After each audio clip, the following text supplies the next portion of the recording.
this meteoric rise in success.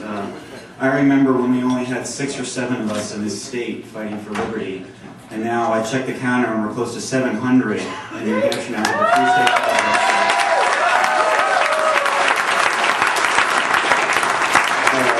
Those of us who are natives and welcome you, thank you from the bottom of our hearts, because believe me, the fight is not over yet and we need all the help we can get. Speaking of the fight, Mary Ruwart is probably a woman who doesn't need a lot of any introduction to the crowd, but for the 3 or 4 of you who might not know who she is a woman who has talked the talk and walked the walk. She's run for office, the state and federal level. She even ran for the Board of Education. Could you imagine Mary Ruwart on Board of Education? And her most recent run for office was she competed for the LP presidential nomination. And a little trivia fact some of you may not know, New Hampshire pledged the very first delegate to that convention for Mary Ruwart.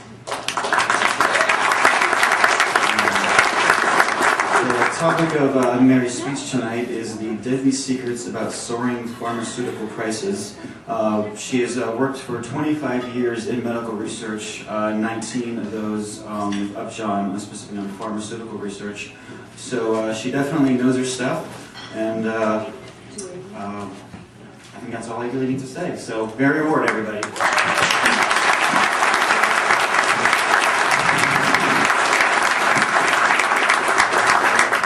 Well, thank you. I have to tell you, I was very surprised by this award. They kept it a total secret from me. Until they announced my name, I wasn't... Yeah! I didn't even expect it, so I want to thank you all for your votes. And, well, I'm just thrilled. What can I say? So today, my topic, of course, is deadly secrets behind soaring pharmaceutical prices. But everything I'm going to say about pharmaceutical prices applies to the entire medical sector. It's just that we can see it a little more clearly with pharmaceuticals. So if I could have the first slide, I'm going to talk to you about what it is I'm going to say today. And I have a little bit of trouble reading from here, so basically what I'm going to show you in the next half hour is that pharmaceutical regulations account for about 80% or even more of the current pharmaceutical prices that you pay when you go to the drugstore. These regulations, although they were passed to make drugs safer, have actually made them less safe. And they have really slashed innovation. This is probably one of their biggest problems, in addition to slashing prevention, which we'll talk about a little later.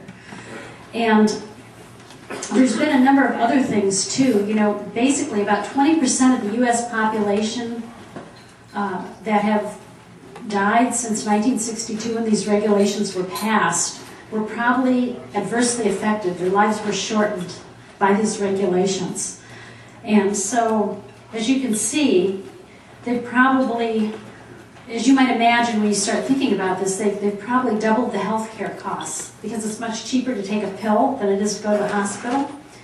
And they've really made health care rationing a necessity. We'll talk a little more about that later on. And of course, as in every situation when you regulate business, you create a cartel, and that's true in the pharmaceutical industry as well. Now on the next slide, you'll see that basically the changes that created all of this happened in 1962, the Kefauver-Harris amendments. And you go and click right down the whole list there. These amendments were supposed to address the idea of effectiveness. Prior to their passage, you only had to show that a drug was safe for its intended use before you could market it. You didn't have to show that it worked. But a lot of other things happened too. The FDA dictated how you had to do your animal testing and how much. And it also required an employee to sign off on the approval, so there was somebody to point to if something went wrong. Whereas before, if no FDA employee objected, basically the drug could go on the market. And in addition, the FDA got the ability to tell manufacturers how they could advertise their drug and how they could label their drug. And that's why when you look on television, you see these ads for the drug companies, you see this big laundry list of side effects because that's FDA mandated.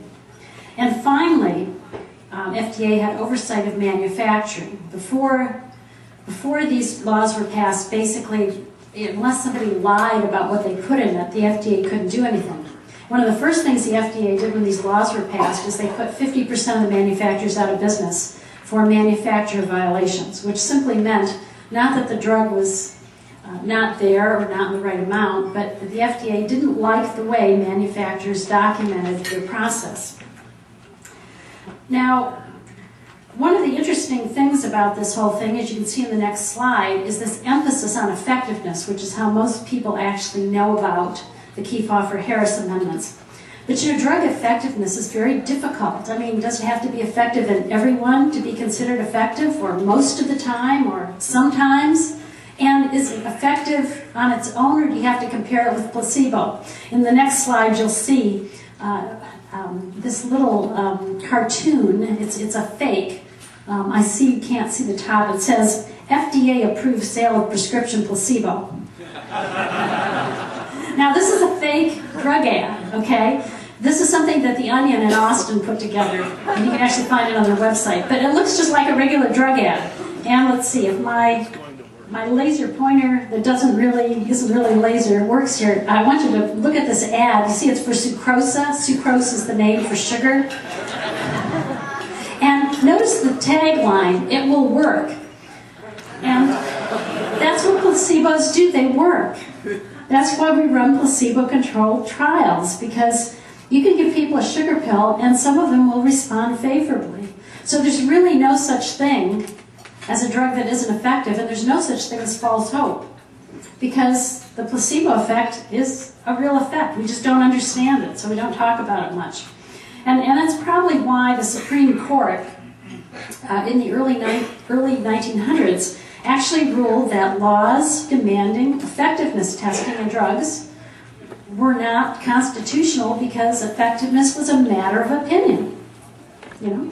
But however, the FDA in the 1962 Kefauver-Harris amendments managed to get around that.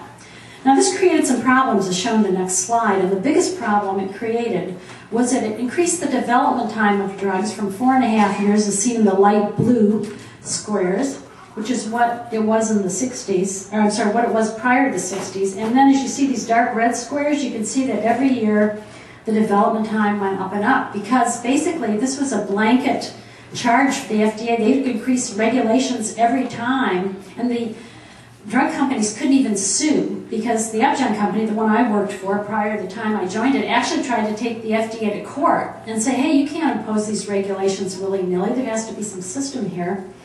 And they used one of their drugs as an example, but the courts ruled that the FDA did have the power to impose these regulations, and the drug companies would have no recourse.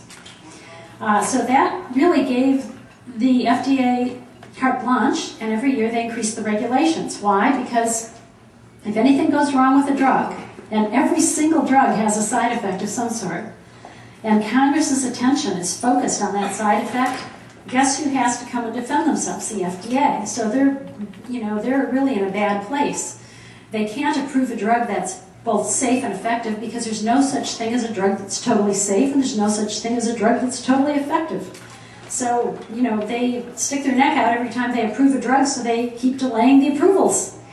And that's what protects them. Now, on the next slide, you might imagine that some people just couldn't wait that extra 10 years. And that was the AIDS community. So they basically opted out, and they did it totally illegally, and they were not stopped. What they did is they started bringing back drugs from overseas, because at that point in time, our FDA was so strict compared to Europe.